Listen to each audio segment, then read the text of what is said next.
Students, हमने कबीर की जो साखी है उसकी व्याख्या कर ली थी और आज करेंगे हम प्रश्न उत्तर। तो देखिए, पहले इसका सारांश देख लेते हैं। प्रस्तुत पाठ या साखी कवि कबीर जी के द्वारा रचित है। इस पाठ की साख्या प्रमाण है कि सत्य की साक्षी देता हुआ भी गुरु शिष्य को जीवन के तत्व ज्ञान की शिक्षा देता है। कवि कबीर अपने साखियों के माध्यम से सदैव दूसरों के साथ सद्व्यवहार करने की शिक्षा देते हैं। ईश्वर के अस्तित्व और महत्ता पर प्रकाश डालते हैं, मनुष्य को ईश्वर प्राप्ति का मार्ग बताते हैं। तो कभी कबीर कहते हैं कि ईश्वर को जानने वाला ही वास्तविक ज्ञानी व पंडित कहलाता है। अब देखिए, मीठी वाणी बोलने से औरों को सुख और अपने तन को शीतलता कैसे प्राप्त होती है? उत्तर देखिए, मीठी वाणी सदा सद्व्यवहार की निशानी होती है। मीठी वाणी बोलने से सामने वाले व्यक्ति के मन से क्रोध और घृणा के भाव समाप्त हो जाते हैं, जिससे उन्हें सुख की अनुभूति होती है। पश्चात सामने वाले व्यक्ति के द्वारा सकारात्मक व्यवहार पाकर हमारे तन को शीतलता प्राप्त होती है। तो इसमें क्या कहा गया है? हम किसी से भी मीठा बोलते हैं तो उसमें कितना ही क्रोध हो वो शांत हो जाता है। तो हम मीठा बोलेंगे तो दूसरा शांत रहेगा और हमारा भी मन शांत रहेगा। दीपक दिखाई देने पर अंधियारा कैसे मिट जाता है? साखी के संदर्भ में स्पष्ट कीजिए। प्रस्तुत पाठ या साखी के अनुसार दीपक से आशय ज्ञान से है। दीपक के प्रज्वलित होने से अंधकार समाप्त हो जाता है, अर्थात जब ज्ञान रूपी प्रकाश हमारे अंदर प्रकाशमान होता है तो निश्चित ही अंधकार रूपी अज्ञानता नष्ट हो जाती है। दीपक किसको क्या कहा गया है? ज्ञान को। जिस प्रकार दीपक जलाने से अंधकार मिट जाता है, उसी प्रकार जब हमारे अंदर ज्ञान होगा तो जो हमारी अज्ञानता है वो समाप्त हो जाएगी। ईश्वर कण कण में व्याप्त है, पर हम उसे क्यों नहीं देख पाते हैं? ईश्वर कण कण में व्याप्त है, पर हम उसे इसलिए नहीं देख पाते क्योंकि हमारा मन अहंकार, अज्ञानता और आडंबर में डूबा है। कभी कबीर कहते हैं कि ईश्वर मंदिर मस्जिद में नहीं बल्कि कण कण में विराजमान है। वो हमारे अंदर मौजूद है, जबकि हम ईश्वर को बाहर तलाश कर अपना समय व्यर्थ करते हैं। इसलिए कवि कहते हैं कि जो ईश्वर है हमारे कण कण में, हमारे ही अंदर व्याप्त है। लेकिन हमें क्या करना पड़ेगा? अपनी जो अहंकार, अज्ञानता है उसे त्यागना पड़ेगा, तभी हमें ईश्वर का दर्शन होगा। संसार में सुखी व्यक्ति कौन है और दुखी कौन है? यहाँ सोना और जागना किसकी प्रतीक है? इसका प्रयोग यहाँ क्यों किया गया है? स्पष्ट कीजिए।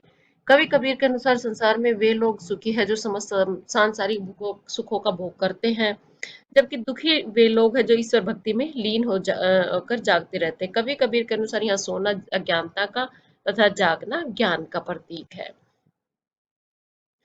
इसका प्रयोग यहाँ इसलिए किया गया है क्योंकि कवि कबीर के अनुसार जो लोग अज्ञानी है वे सोए हुए हैं।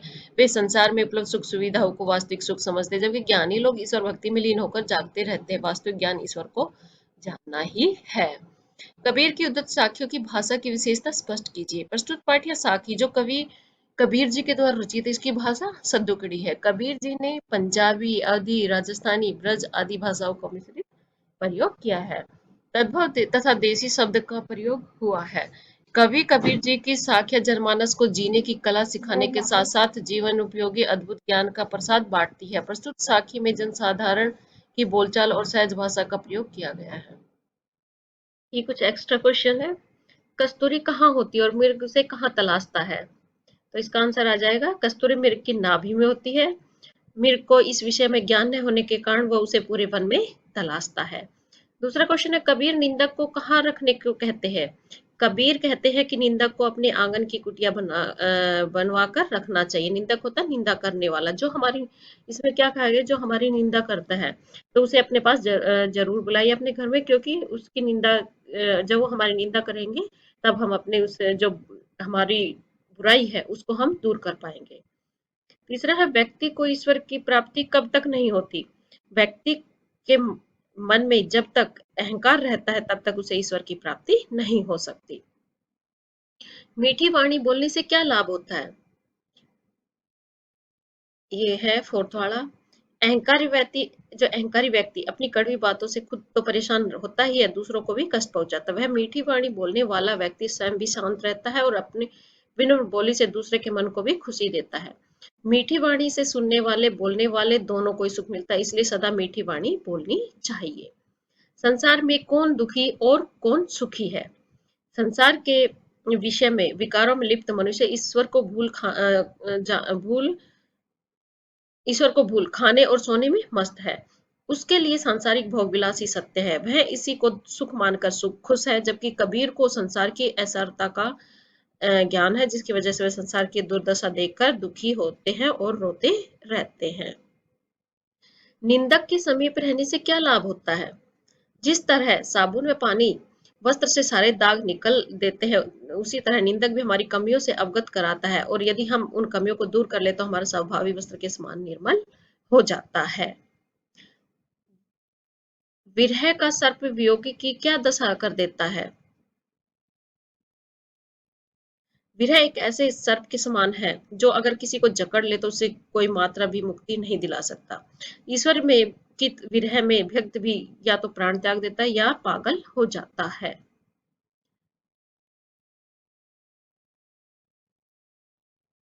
अब ये हमारा एक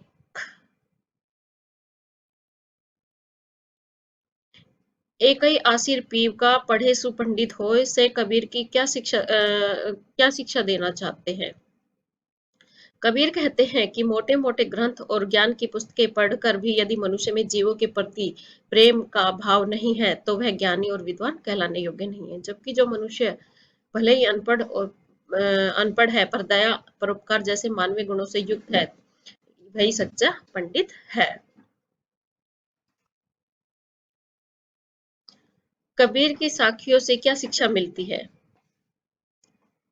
कबीर की साखियाँ हमें जहाँ व्यवहारिक ज्ञान देती है, वहीं हमें जीवन मूल्यों से भी परिचित करवाती है। वे मीठी वाणी को एक मरहम बताते हैं, जो बोलने वाले तथा सुनने वाले दोनों को शांति का अनुभव कराती है।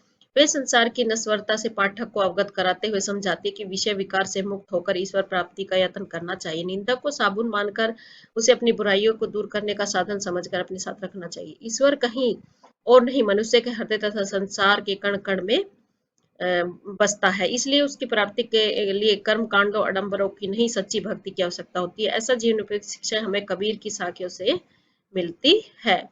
अब है कबीर की भाषा पर प्रकाश डाल दिए। कबीर की भाषा को सद्दुकड़ी भाषा अर्थात साधुओं की भाषा कहा जाता है। घुमक्कड़ प्रवृत्ति के कारण साधुओं की भाषा में विभिन्न भाषाओं के शब्दों का समावेश स्वतः हो जाता है। इसमें खिचड़ी या पंचमेल खिचड़ी नाम भी दिया जाता है। कबीर की भाषा में पंजाबी, ब्रज भाषा, पूर्वी हिंदी, खड़ी बोली, भोजपुरी, राजस्थानी आदि भाषाओं के शब्द मिलते हैं। इसमें जहाँ संस्कृत के तत्सम शब्द मिलते हैं, वहीं अरबी, फारसी, उर्दू के शब्द मिलते हैं जाते हैं। यही विशिष्टता कबीर की भाषा को सरल, स्वाभाविक, बोधगम्य और लोकप्रिय बनाती है।